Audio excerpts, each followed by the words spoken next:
पंडित, तुम्हारी चिंता जायज है, लेकिन हमसे जो बन पड़ा हमने किया। सत्ता चलाने के लिए डर का होना बहुत जरूरी है। आगे किसी ने अगर धर्म सुधार के बारे में सोचा भी तो उसके सामने ज्योति की असफलता का उदाहरण होगा। सावित्री सही कह रही है ज्योति, हमें अब और देर नहीं करनी चाहिए, नहीं तो लोगों में यह संदेश जाएगा कि शायद हम विद्यालय नहीं चला पाएंगे। आज पहली बार स्त्रियां विद्यालय में आने वाली थी, पढ़ने वाली थी।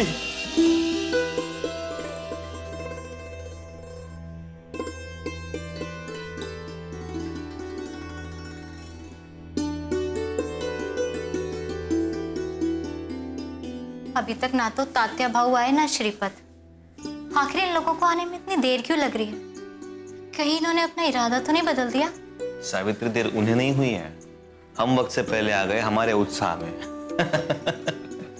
लो, शैतान का नाम लिया और शैतान हाजिर। आ गए। शैतान नहीं, संत कहिए इन्हें उस्मान भाई। अरे भाई क्या हुआ, हमें पाठशाला आने देर तो नहीं हुई? नहीं, बिल्कुल देर नहीं हुई। किसी भी विद्यार्थी के आने के बाद ही कोई भी जगह विद्यालय में परावर्तित हो जाती है। उसी तरह से माधवी बिटिया के आने के बाद यह घर अपनी पाठशाला में परावर्तित हो गया है। माधवी बेटी, ये ज्योति काका और सावित्री काकी,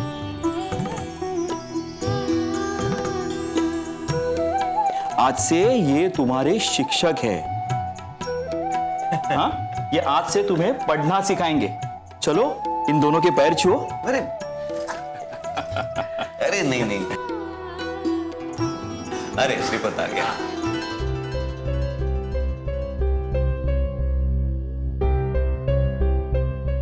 ये मेरी मुलगी सुमति। ज्योति, मैंने अपना वादा निभाया,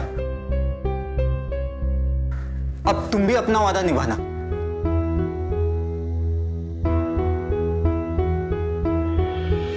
अब मैं जाता हूं, दोपहर को फिर से आऊंगा सुमति को लेने। भाऊ, आज विद्यालय का पहला दिन है, कम से कम प्रार्थना तक रुकिए। अगर किसी ने मुझे यहां देख लिया तो बड़ी मुश्किल हो जाएगी।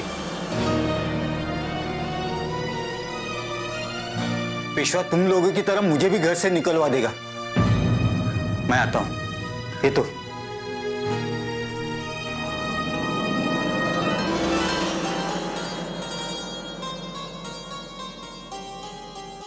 हाँ, चलिए, अब हमें विद्यालय शुरू करना चाहिए। बिल्कुल शुरू करना चाहिए।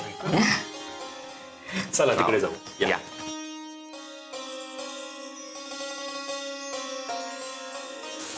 बैठो। हाँ, तो सुमति और माधवी, आपको पता है आपने आज बहुत बड़ा काम किया है, क्योंकि आपके आने से एक बात तो तय हो गई है, बहुत जल्द इस जगह पे बहुत लड़कियां आने वाली है। इतनी सारी लड़कियां कि ये पूरी जगह लड़कियों से भर जाएगी और सब शिक्षा प्राप्त करेंगी, पता है? लेकिन और लड़कियां कहाँ हैं? हाँ, पापा ने तो कहा था यहाँ पे हमें बहुत सारी सहेलियां मिलेंगी, जरूर मिलेंगी, अगर तुम रोज विद्यालय आओगी तो। आओगी ना? ज्योति, अब हमें चलना चाहिए ताकि बच्चियां मन लगाकर पढ़ सके। चलें?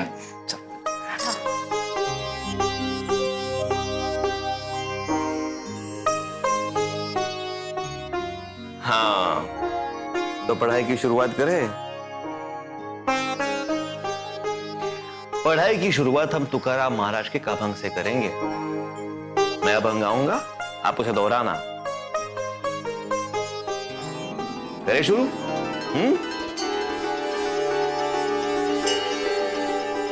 अवगुणाचे हाती, अवगुणाचे हाती आहे अवघीव फजिती, आहे अवगीत फजिती, आहे अवघीव फजिती, आहे अवघीव फजिती, नाही पात्रा सवे चाड, नाही पात्रासवे झाड, नाही पात्रासवे झाड, नाही पात्रासवे झाड, प्रमाण ते फिके गोड, प्रमाण ते फिके गोड, विष तांब्या वाटी, विष तांब्या वाटी, विष तांब्या वाटी, विष तांब्या वाटी, भरली लावू नये ओठी, भरली लावणे ओटी, भरली लावू नये ओठी, भरली लावू नये ओटी, तुका म्हणे भाव, तुका म्हणे भाव, तुका याने कोण? तुकाराम महाराज.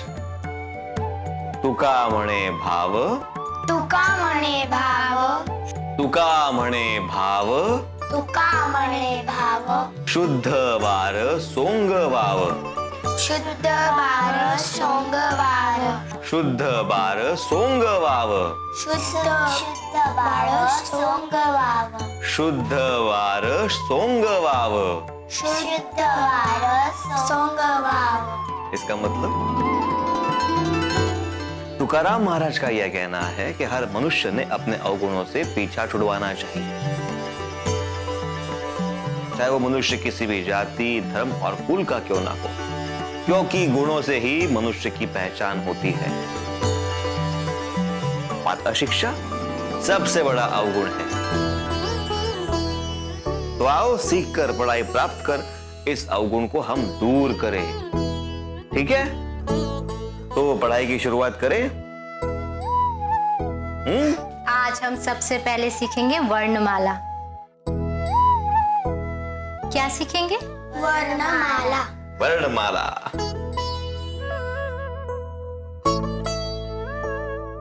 आज हम पहला अक्षर सीखेंगे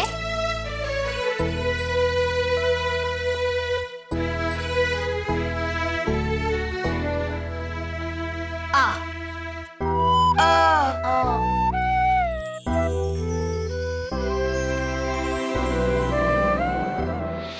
अच्छा बच्चों, कल हमने क्या पढ़ा था?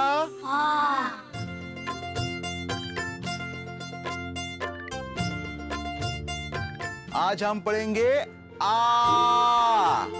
ये होता है आ।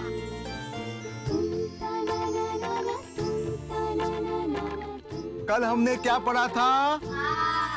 अ। आज ये क्या है? आ। अरे हटो भी ना काका। अरे हटोगे तो लिख पाऊंगी ना मैं। क्या कहा? आ। चलो लिखो आ। रामा रामो रामा प्रथमा। मास्टर जी, वो देखिए मुर्गी। की? रामा रामो रामा प्रथमा। रामा रामो रामा प्रथमा। रामा रामो रामा प्रथमा। रामा रामो रामा प्रथमा। रामा रामो रामा प्रथमा। ए मुर्गी, फिर से आ गई। एक कहा था आने का नहीं करके जाओ यहाँ से। देखो ना काका, मैंने कितना शुद्ध लिखा है ना। तुमसे कहा था ना आना नहीं, जाओ यहाँ से। नहीं, मुझे पढ़ना सीखना है। मुर्गी होकर शिक्षा लेगी तू? अरे धर्म के राज के लिए तेरे बाबा क्या कम थे जो अब तुम उसके रास्ते पे जा रही हो? जाओ जाओ, घर पे जाओ, जाके अपने आई का हाथ बटाओ। और सुनो, मुर्गी को पढ़ना लिखना मना है। अच्छा, क्यों? क्यों? मना है तो मना है। मतलब आपको भी नहीं पता कि क्यों मना है? पता कैसे नहीं? पता है मुझे, पर मैं तुम्हें क्यों बताऊं? मत बताओ, मैं पूरी गांव को बता दूंगी कि बोलकर काका को कुछ नहीं आता।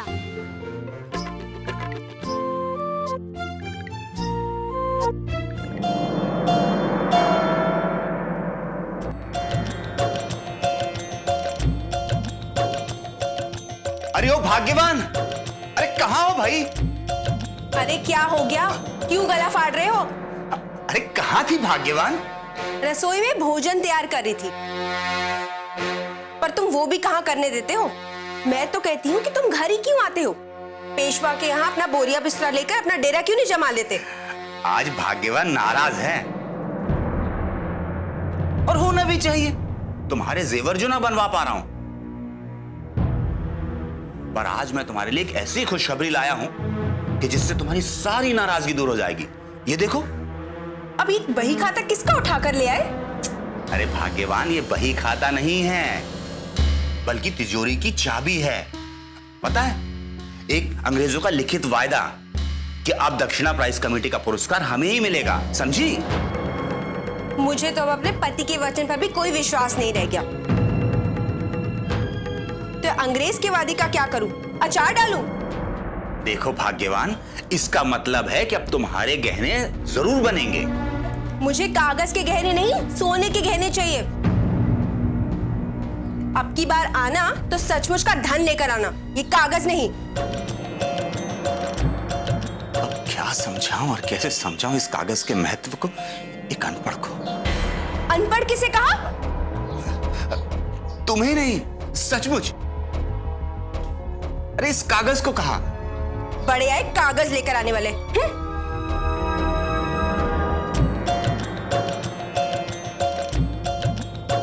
मां सरस्वती, मुझे माफ करना कि मुझे आपको अनपढ़ कहना पड़ा। आखिर एक पत्नी जो ना करवाए सो कम है, और वैसे भी पत्नी के आगे माता को कुछ तो अपमान सहना होता है।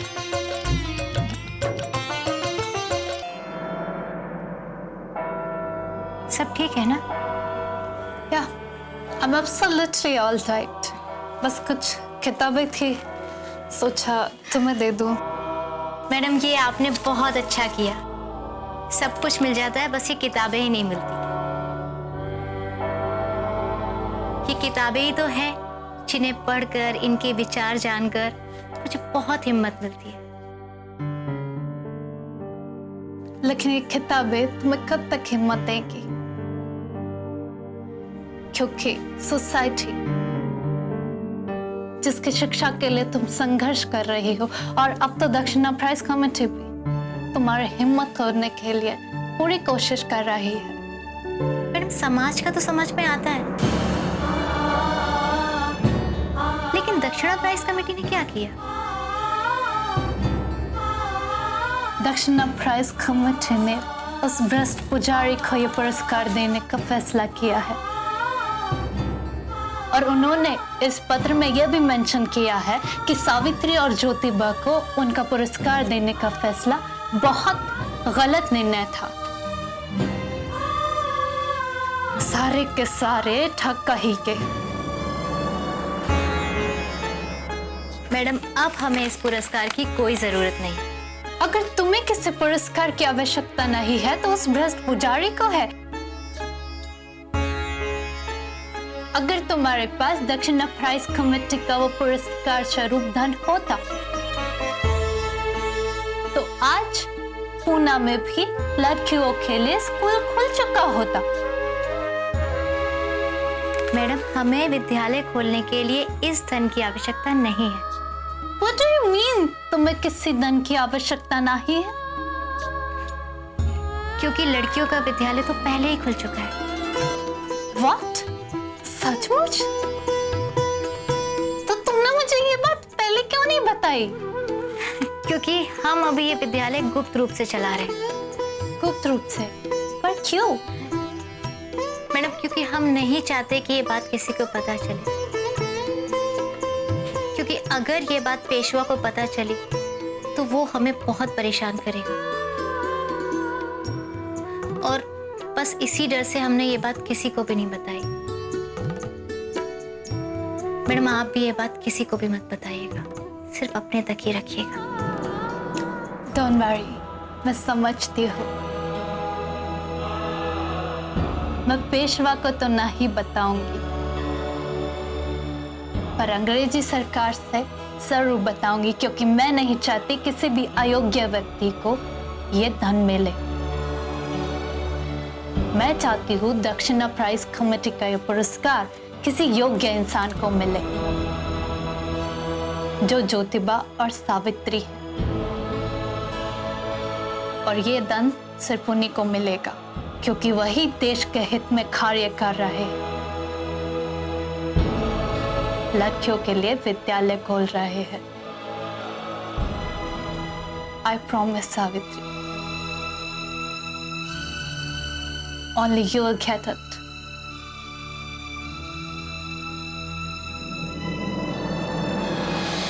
गलती की, सावित्री ने बहुत बड़ी गलती की। हाँ, बहुत बड़ी भूल हो गई उनसे। अरे सावित्री ने मैडम फरार को नहीं बताना चाहिए था कि उनके विद्यालय में पढ़ने के लिए लड़कियां आने शुरू हो गई है। नहीं बताना चाहिए था। काका आप क्या कह रहे हैं? अब इसमें गलती की क्या बात हो गई? अरे कैसे गलती नहीं, बताओ तुम। कैसे गलती नहीं?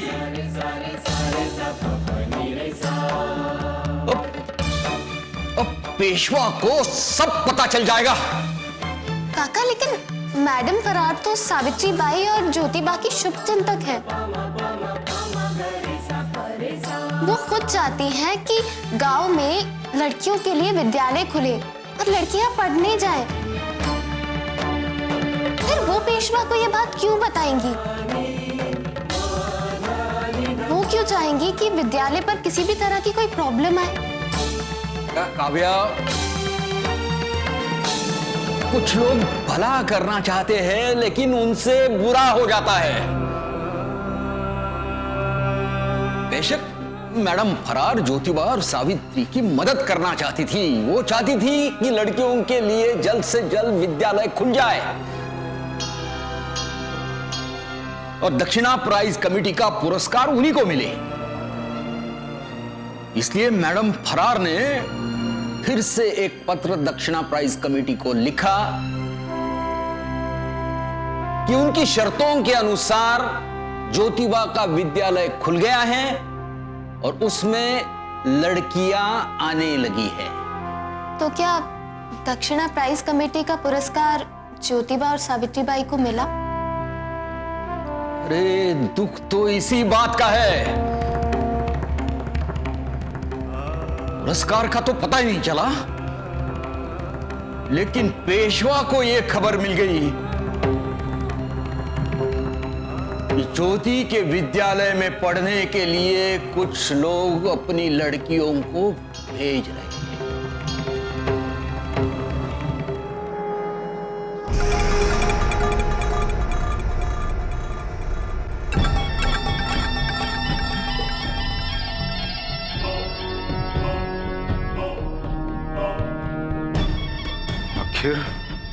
आखिर वो कौन लोग हैं जो हमारे मर्जी के खिलाफ अपने लड़कियों को विद्यालय में पढ़ने के लिए भेज रहे हैं? इस बात का पता तो नहीं चला कि आपके विरुद्ध जाने की कोशिश कौन कर रहा है, किंतु ये खबर पक्की है। एक काम जो आपको सौंपा गया वो अभी आपसे ठीक तरह से नहीं होता है। जब उस फरार ने कमेटी को पत्र लिखा है तो शंका के लिए जगह ही नहीं रह जाती।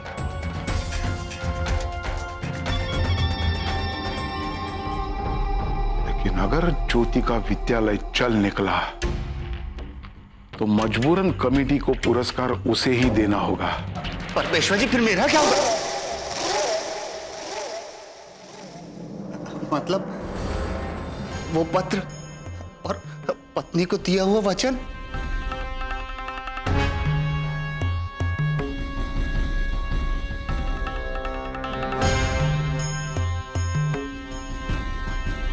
पुरस्कार तुम्हें ही मिलेगा विट्ठल।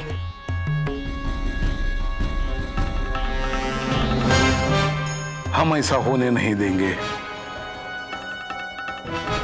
जाओ और पता लगाओ पुणे के ऐसे कौन लोग हैं जो अपनी लड़कियों को विद्यालय में पढ़ने के लिए भेज रहे हैं। पेशवा जी, ये पुण्य का कार्य मैं करूं? नहीं विट्ठल, जानबूझकर ये जिम्मेदारी मैं तुम्हें नहीं सौंप रहा हूं, क्योंकि तुम एक गृहस्थ व्यक्ति हो और तुम्हें अपने घर का और पत्नी का ख्याल रखना होता है। पत्नी? अरे पेशवा जी महाराज, अगर उसे पता चल गया ये पुरस्कार योजना फिर संकट में, तो वो तो मुझे घर में नहीं घुसने देगी। इसलिए आपसे विनती है कि ये जिम्मेदारी मुझे दे दीजिए। तो क्या तुम सचमुच घर जाना नहीं चाहते? पेशवा जी, घर जाकर पत्नी की डांट खाने से तो अच्छा है कि ये धर्म का कार्य करूं।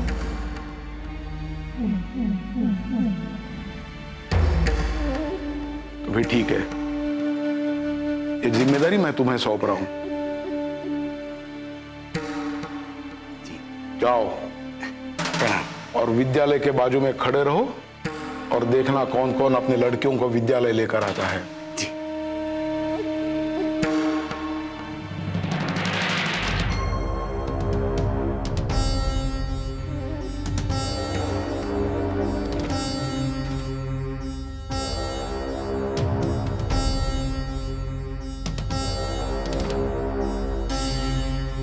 आज तक जो भी अपनी लड़कियों को विद्यालय में पढ़ने के लिए भेज रहे थे,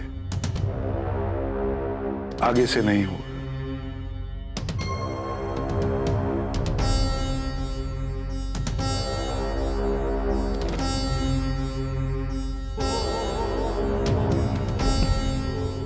कभी नहीं।